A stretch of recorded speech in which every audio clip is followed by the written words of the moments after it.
건강한 하루하루를 사시는 우리 주의 종들 되시기를 축복합니다. 오늘 우리는 구역 지도자 헌신 예배 및 EPS 재정교실 수료식으로 예배를 드리고 있습니다. 저는 안타깝게도 EPS를 수료하지는 못했습니다. 대신 저희 아내가 수료를 했습니다. 그래서 수료했을 때 수고감을 한번 물어봤습니다. 그랬더니 그리스도인으로서 살아가는 데 있어서 꼭 한 번쯤 필요한 교육인 것 같다. 말씀을 중심으로 어떤 적용이라는 문제라기보다 정말로 그 중심이 되는 말씀을 다시 한번 확인하는 그런 시간이었다. 그런 피드백을 확인했습니다. 특별히 이번에 EPS가 굉장히 분위기가 좋았다는 소문이 자자했습니다. 아마 정말 유익했었던 그 교육이 앞으로 좋은 열매를 맺을 수 있는 그런 시간이 될 수 있도록 오늘 새로운 결단이 있어야 할 것입니다. 그리스도인으로 살아간다는 것은 나 혼자 사는 것이 아니라 옆에 사람들에게 아주 좋은 영향력을 끼치는 그것이라고 할 수 있겠습니다.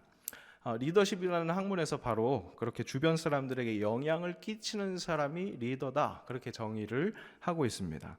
그런 의미에서 현대 사회의 모든 사람들은 실은 리더라고 할 수 있고, 특별히 그 중에서 우리는 그리스도의 복음을 허락받고 그 복음을 전파해야 하는 사명을 가진 자로서 온전한 크리스천 지도자, 리더가 되어야 하는 것은 자명한 사실입니다.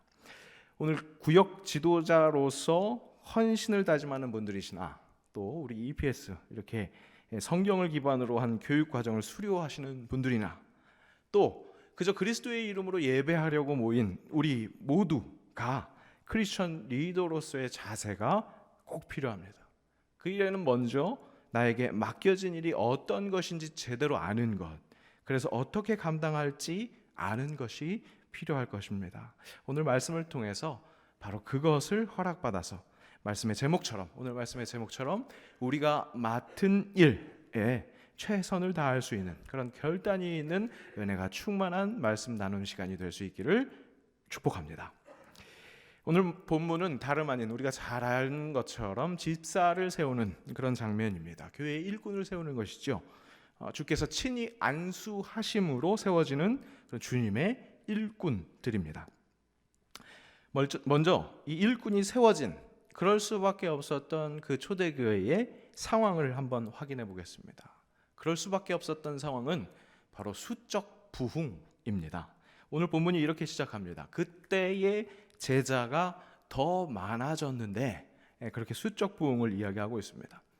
우리 한국 교회는 수적 부흥을 그것에 너무 익숙해서 그런지, 아니면 워낙 사람이라는 존재가 보이는 이 숫자의 그 풍성함에 민감해서 그런지 항상 수적 부흥에 관심이 있고 거기에 반응을 합니다.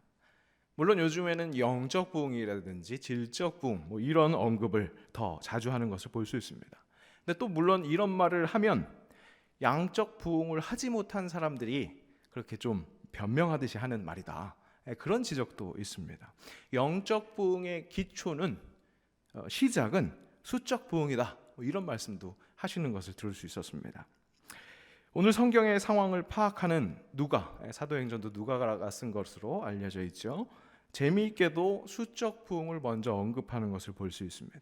그런데 교회가 주목해야 할 진정한 부흥, 또 어떻게 보면 부흥이 아니라 교회의, 그리스도의 몸된 교회가 워낙 갖고 있는 그 특성, 기본, 그것이 오늘 수적 부흥 그 뒤에 숨어있는 이 공동체의 구성, 형태, 모양, 거기에서 확인할 수 있다는 겁니다. 1절 보니까 1절의 말씀에 아까 말씀드린 것처럼 그때의 제자가 더 많아졌는데, 그런데 헬라파 유대인들이 자기의 과부들이 매일의 구제에 빠짐으로 히브리파 사람을 원망하니, 이렇게 말씀하고 있습니다. 여기에서 이 헬라파 유대인들이 자기의 과부들이 매일 구제에 빠졌다라는 이 표현은, 이 과부들이 그 구제가 너무 좋아, 구제하는 일이 좋아서 거기에 빠졌다라는 말이 아니라 구제를 받아야 하는 과부들이 그 구제에서 자꾸 제외됐다라는 그런 말입니다. 하여튼 제가 오늘 주목하고 싶은 그 부흥, 교회를 교회되게 하는 그런 구성, 모양, 그것은 당연히 일부 그룹의 어떤 차별이 생기고 그래서 서로 원망하는 그런 상황을 이야기하는 것은 아니죠. 이런 문제가 발생하게 된 초대교회의 근본 구조, 그 모양을 지적하고 싶은 겁니다. 교회 안에 헬라파와 히브리파가 공존했다는 사실입니다. 사도행전 오늘 6장을 읽었습니다. 지금의 상황은 아직 복음이 열방으로 막 열심히 전파되는 그런 상황은 아닙니다. 세상 모든 민족으로 뻗어나가지 않은 상황입니다. 이후에 7장부터 10장까지 스데반 집사가 순교당하고 빌립에 의해서 사마리아에 복음이 전파되고, 그래서 안디옥 교회에 이방인들이 모인다는 소식을 듣고 바울과 바나바가 파송되어서 안디옥 교회에서 가르칠 때, 그때 비로소 사도행전 11장 26절에 이런 기사가 나타납니다. 제자들이 안디옥에서 비로소 그리스도인이라 일컬음을 받게 되었더라. 그럼 이런 기사가 나옵니다. 기독교의 정체성이 드러나는 구성, 그 모양은 한 부류로 구성된 것이 아닙니다. 그런 한 모양이 아니라 다양한 구성, 다양한 모양이 하나로 뭉쳐져 있는 그 한 모양이 된 것입니다. 유대인들끼리 여호와 하나님, 그것을 유일신으로 믿은 그들도 분명히 하나님을 믿었습니다. 하지만 그리스도 예수를 통해 인류 전체, 즉 이방인, 나와 너무도 다른, 함께할 수 없는 그 사람들까지도 함께 모여서 사랑하시는 그 하나님을 믿는 것, 그 사람들이 비로소 그리스도인이었습니다. 그렇습니다. 주님의 몸된 교회를 진정 그리스도의 교회로 드러내는 것은 나와 다른 이와 함께 사는 모습입니다. 그런 그들을 공동체 안에서 사랑하는 것, 예수님께서 제자들에게 요한복음 13장 35절을 통해서 말씀하신 것이 바로 그것입니다. 너희가 서로 사랑하면 이로써 모든 사람이 너희가 내 제자인 줄 알리라. 너희가 전혀 다른 색깔을 갖고 있는 너희가 서로 사랑하고 있을 때, 밖에서 사람들이 볼 때, 그런 너희들을 볼 때, 아, 너희들이 예수님의 제자구나, 너희들이 그리스도인이구나, 그렇게 알 수 있다는 겁니다. 이 말씀은 바로 그렇게 다른 사람을 사랑해서 공동체가 서로 사랑할 때, 바로 그때 그리스도의 정체성, 그리스도 공동체의 정체성이 드러난다고 그렇게 말씀하시는 겁니다. 교회의 진정한 부흥은 수적 성장에 동반되는 다양성의 확대입니다. 오늘 본문도 초대교회가 아직 그렇게 그리스도 교회라고 완전한 정체성을 확립하지 못한 상황이지만, 아직 되어가고 있는 상황이지만, 그 과정 속에서 제자가 많아졌는데 단순히 많아진 것뿐만 아니라 그 안에 부류가 두 부류가 있었다, 두 그룹이 공존했다는 것, 헬라파와 히브리파 유대인들이 있었다는 것, 즉 팔레스타인 주변에서 살아서 아직 계속해서 히브리어를 쓰면서 살았던 유대인들과 디아스포라 쫙 뻗어서 살아가고 있어서 헬라어를 쓰면서 그렇게 살았었던 그 헬라파 유대인들, 이 언어와 문화, 생각이 다른 두 그룹이 공존했다는 사실입니다. 수적 부흥 안에는 이렇게 모양이 다른 사람들이 있습니다. 모양이 다른 사람들끼리 처음부터 화목하게 지낸다는 것, 어불성설입니다. 당연히 문제가 일어날 수밖에 없습니다. 그러니까 교회가 문제가 있는 것, 이상한 것 아닙니다. 너무나 자연스러운 겁니다. 당연한 이치입니다. 진짜 문제는 그 문제를 풀어가려는 노력이 없다면, 벽을 허무시는 그리스도, 예수의 능력을 기대하면서 기도하는 그런 의지가 없다면, 역지사지의 마음으로 나와 다름을 이해하려는 그런 노력이 없다면 바로 그것이 문제입니다. 교회는 워낙 하나가 될 수 없는 사람들이 모이는 곳입니다. 화평하게 하시는 그리스도의 은혜로 하나로 모여 있을 수 없는 이들이 함께 모이는 것, 이것부터가 기적입니다. 우리는 이런 기적을 경험하면서 살고 있는 겁니다. 우리 매주 사도신경을 통해서 신앙을 고백하고 있습니다. 전능하신 하나님, 천지의 창조주를 믿는다고 고백하죠. 그의 아들 독생자 예수 그리스도를 고백합니다. 그분 성령 하나님, 그분이 모이게 하는 공교회와 그 안에서 서로 교통하는 것도 우리는 믿는다고 고백합니다. 그 믿음, 그 신비의 한 부분이, 그 교회의 신비의 한 부분이 그렇게 전혀 다른 색깔, 전혀 함께할 수 없는 사람들이 함께하고 있다는 것이, 그것이 신비입니다. 우리가 그것을 믿고 있다는 사실입니다. 그런 교회가 부흥하면 할수록, 즉 더욱더 다양해지면 다양해질수록 문제가 뚜렷해질 수밖에 없습니다. 더 많이 문제가 발생될 수밖에 없습니다. 그래서 교회가 조직화될 수밖에 없습니다. 즉 직분은 그 직분이라는 말 때문에 더 나누는 것 같지만, 그런 나눔이 내포되어 있는 것 같지만, 실은 그 직분의 사명은 교회가 하나가 될 수 있도록 하는 것입니다. 하나가 되게 하는데 한 사람이 모든 일을 감당하기에 부족하니까 서로의 역할을 나눠서 지는 것. 오늘 말씀을 통해 먼저 확인할 것은, 그것은 직분자들, 오늘 수료하고 또 헌신하며 예배하는 우리 모두의 마음에 명심할 것이, 우리의 할 일, 우리가 맡은 일이 하나 되기 위한 것, 즉 하나 되기 위한 내 몫이 있다는 것, 그것이 내가 맡은 일이라는 것, 그것을 명심해야겠습니다. 교회가 먼저 해 보여야 합니다. 무엇을요? 사랑이신 그리스도를 중심으로 하나 되는 것. 오늘날 우리나라, 너무나 사랑하는 우리나라와 민족의 가장 큰 문제는 무엇일까요? 하나 되지 못하는 것이 가장 큰 문제입니다. 그 속에서 교회는 할 수 있다는 것, 우리의 능력이 있어서 할 수 있는 것일까요? 아니요.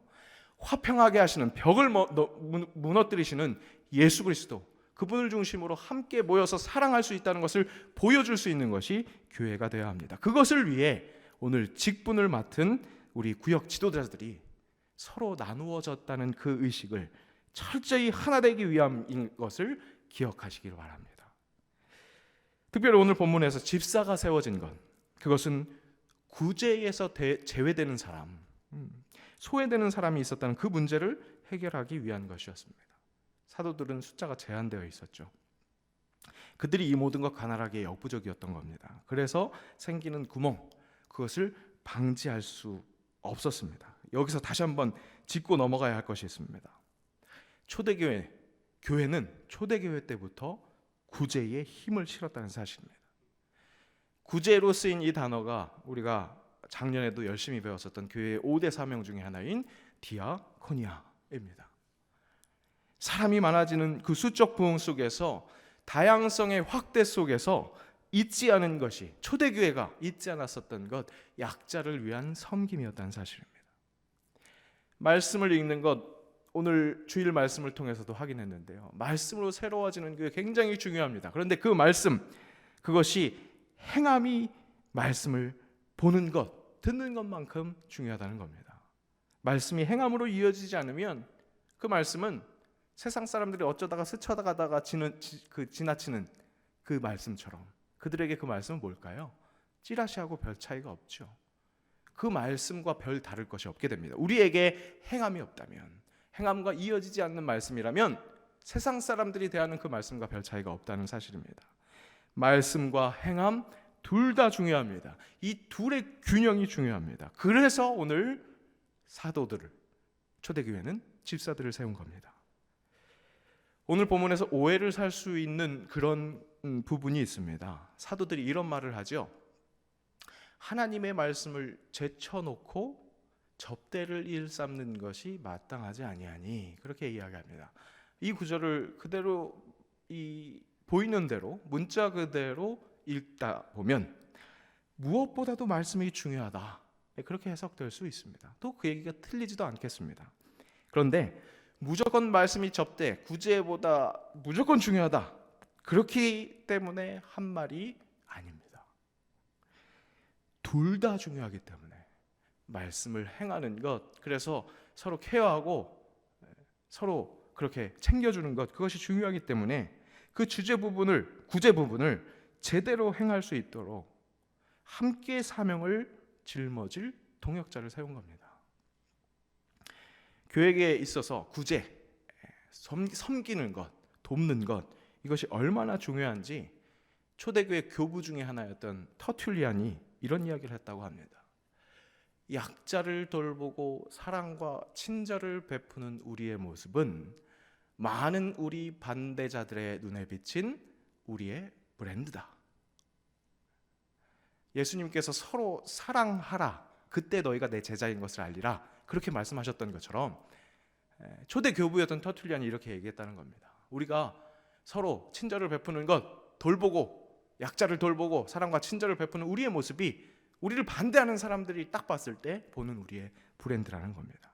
이렇게 중요한 우리의 브랜드를 위해서 집사라는 일꾼, 동역자를 세우는 겁니다. 이렇게 직분을 세운 것, 일을 나누어 가진 것, 이것은 역사가 굉장히 깊습니다. 모세가 이드로의 충고를 받아들여서 10부장, 50부장, 100부장, 1000부장을 세웠죠. 이는 얼핏 보면 업무 과다인 지도자, 최상위 지도자 모세, 이 모세를 위한 시스템 같습니다. 모세가 너무 과로할까 봐 그래서 나눠준 것처럼 보이는데요. 근데 실은 공동체 전체를 위함이었습니다. 지도자의 역량을 나눠서 받는 혜택은 모든 공동체가 함께 받게 되는 것이죠. 마찬가지입니다. 공동체 전체를 위해서 꼭 필요한 이 말씀과 이 말씀을 실천하는 이 구제, 이 모두 집중하기 위해서 역할을 나누어서 집사를 세운 겁니다. 구제가 얼마나 중요했는지, 말씀 전하는 것만큼이나 중요했다는 사실을 어떻게 알 수 있느냐? 집사를 세우는 그 조건, 요건에서 알 수 있습니다. 먼저 집사를 세우는 내적 조건이 있었습니다. 성령과 지혜가 충만한 사람, 그렇게 세우라고 했습니다. 또 외적 조건이 있습니다. 칭찬받는 사람. 그렇게 외적 조건, 내적 조건이 있었습니다. 내적 조건이 먼저 필요한 것이겠죠. 이게 얼마나 중요하면 말씀 전하는 사도의 조건과 별다를 것 없이 정말로 그렇게 엄격한 것을 볼 수 있습니다. 근데 외적 조건은 내적 조건에서 따라온다는 거예요. 지혜와 성령이 충만한 사람이 칭찬받을 만 하잖아요. 성령과 지혜가 충만한 사람들에게 사랑받을 수 있겠죠. 그러니까 우리는 어디에 집중해야 됩니까? 성령과 지혜가 충만한데 그것에 우리의 관심을 가져야 할 것입니다. 우리는 이런 본문을 보면서 조금 딴지라고 할까요? 그렇게 다른 생각을 할 수 있는데, 이런 생각할 수 있잖아요. 나는 이런 사람이 아닌데, 성령도 지혜도 충만하지 않은데, 그런데 나는 세워졌네? 역시 나는 하나님이 세운 사람이 아닌가 봐. 우리 교회 인선이 다 그렇지. 그저 사람이 세우는 거지. 뭐 이렇게 생각할 수 있겠습니다. 오늘 구역 지도자로서 쓰임받기 위해서 서 계신 분들, 또 교회의 여러 가지 직분, 그것으로 교회의 하나됨을 위해서 각 직임을 맡으신 분들, 한번 이렇게 생각해 보면 어떨까요?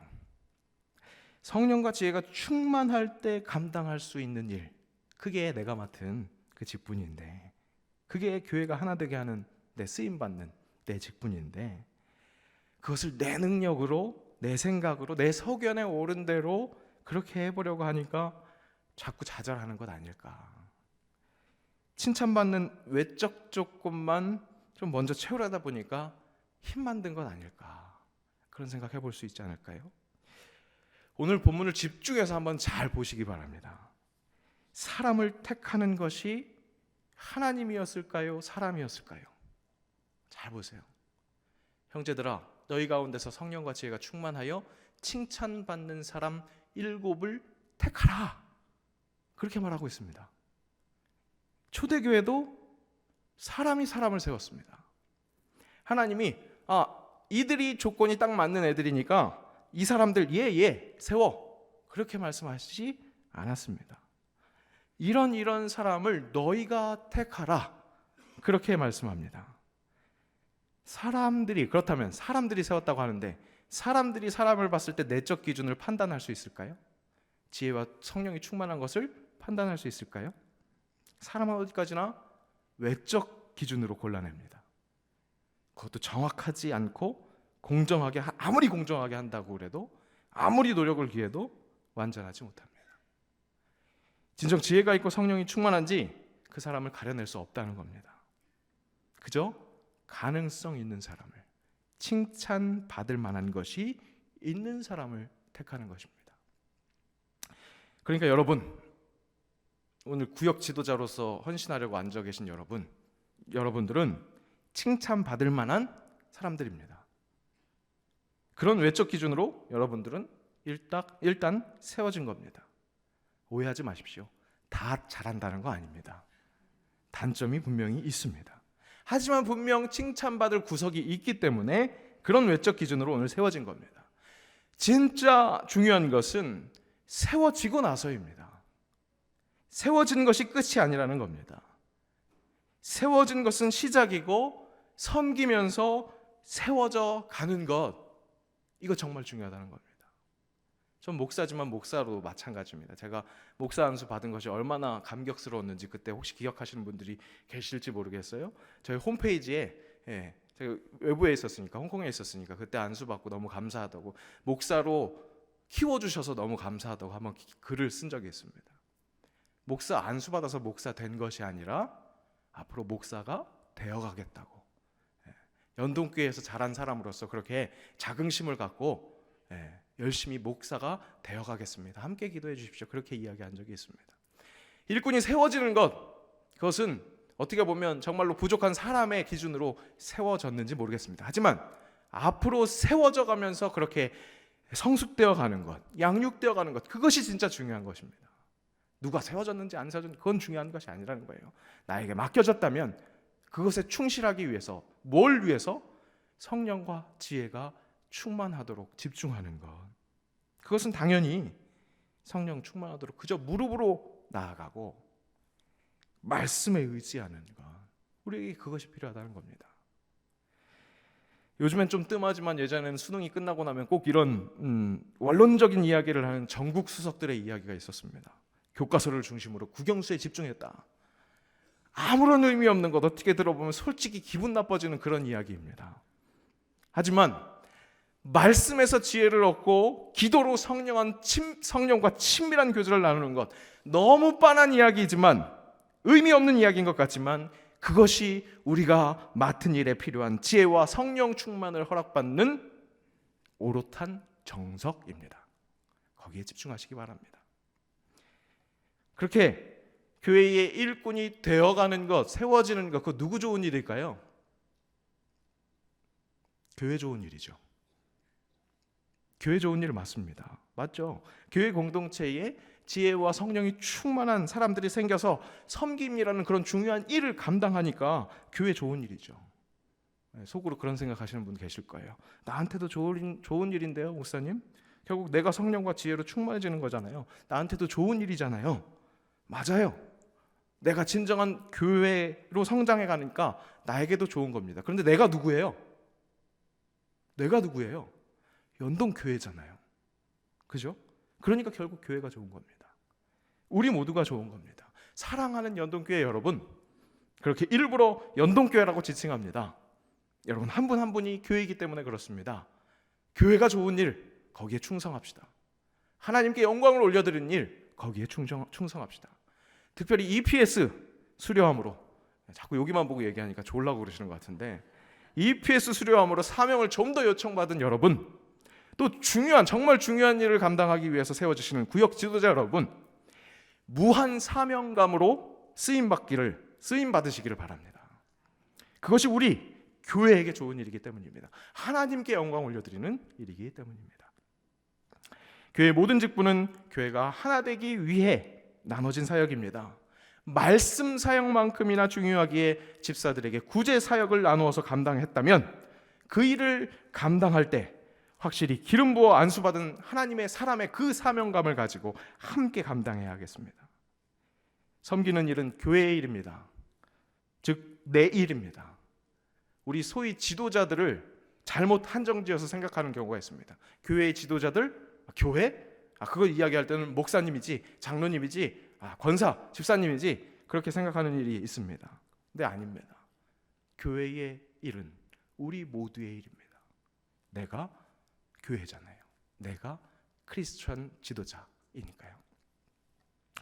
특별히 섬기는 일에 좀 더 특화된 직분을 받으신 우리 구역 지도자 여러분 함께 지도자라는 거, 그거 잊지 마시기 바랍니다. 구역을 맡고 있는 교구장, 제가 교구장이에요. 우리 조직을 다시 한번 말씀드리면 1, 2 지역을 맡고 있는 1교구 목사님이 있습니다. 그걸 교구장이라고 하거든요. 저는 그러니까 2교구, 3, 4지역을 맡고 있는 2교구 교구장 목사입니다. 그 교구장의 한 사람으로서 감히 부탁드립니다. 구제 사역과 더불어 말씀 사역을 감당하고 있는, 그래서 좀 바쁠 수 있잖아요. 정신 없을 수 있잖아요. 그런 교구 사역자, 좀 힘에 부칠 수 있는 이 교육자들을 도와서 함께 더욱 열심을 내주시기를 부탁드립니다. 사도들이 집사와 동역했을 때는 그야말로 동역한 겁니다. 사도들이 떼어놓고 나는 나 몰라라 하려고 이렇게 분할한 거 아니고요. 또 집사들은 이거 원래 사도들의 일인데 내가 좀 이 정도 해준다, 그렇게 유세 떨라고 이렇게 직분을 나누는 것이 아닙니다. 오늘 본문 마지막 절 6절에 절묘한 표현이 있습니다. 택하여, 누구누구를 택했다 이렇게 얘기합니다. 택하여 사도들 앞에 세우니, 그렇게 이야기합니다. 이것은 대립하라고, 서로 싸우라고, 서로 견제하라고 그렇게 세우는 것이 아닙니다. 서로 철저히 동역하라고, 사도들과, 말씀 사역을 하는 사도들과 구제 사역을 하는 집사가 그 앞에 딱 마주서서 철저히 동역하라고, 서로 동기부여, 서로 힘이 좀 떨어질 때 동기부여 해주라고 그렇게 세워주시는 겁니다. 때로는 이 돕는 동역자가 선봉에 서 있는 것 같은 이 지도자, 이 리더를 더 힘차게 도와야 할 때가 있습니다. 구약으로 가볼까요? 성벽을 재건하고 그 폐허가 된 삶의 터전을 재건하는 에스라가 있었습니다. 그가 선봉에 서 있었던 리더라고 할 수 있죠. 근데 이스라엘 백성들이 잘못된 풍토가 있었어요. 이방 여자를 맞이해서 아내로 삼은 거, 그것을 이제 과감히 뜯어 고쳐야 했습니다. 말이 쉽지, 이제 가족으로 함께 살고 있는 피부치나 다름없는데 그것을 고치기가 쉽지 않습니다. 그것을 고치자, 말씀의 선포자가 그 말씀하기가 사람들 보고 있자면 결코 쉽지 않은 겁니다. 큰 결단이 필요했습니다. 그때 에스라를 돕는 스가냐라는 사람이 이런 한마디를 합니다. 이는 당신이 주장할 일이니 일어나소서, 우리가 도우리니 힘써 행하소서 하니라. 구제하는 일에요, 구역 식구들 챙기는 일에요, 그렇게 사랑하는 일에 좀 더 큰 결단과 담력이 필요할 때, 좀 더 많은 노력이 필요할 때 과감하게 말씀해 주십시오. 우리가 힘써 돕겠습니다. 우리 열심히 해봐요, 목사님. 우리 좀 더 열심히 해봐요. 그렇게 함께 동역하는 그런 얼굴을 마주한 지도자들 되시기를 축복합니다.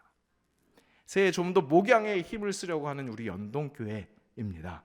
그 중심에 목회자 앞에 바로 여러분들이 세워졌습니다.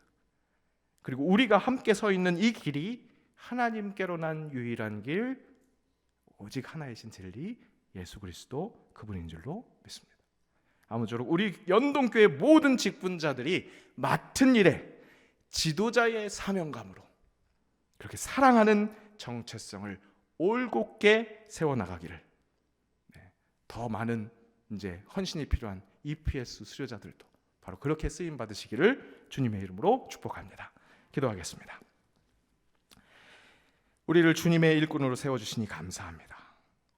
일함으로 내가 받은 은혜를 더욱 충만하게 느끼며 감사하기를 원합니다. 일을 감당하는 것이 아니라 중요한 것, 사람이라는 것, 그를 사랑하는 것이라는 것 잊지 않게 하셔서 사람을 사랑하는 일 되게 하옵소서. 누가 해주는 것에 혜택을 누리려는 그런 자세 아니고 내가 쓰임받기를 기대하며 바로 내가 행할 때 흥하게 되는 그 교회로 기쁨과 감사가 넘치는 성도의 삶을 살아가게 하옵소서. 오늘 EPS 수료자들 또 구역 지도자들 그렇게 같은 은혜로 우리 예배하는 모든 자들에게 같은 은혜로 부어 주시옵소서. 예수님의 이름으로 기도합니다. 아멘.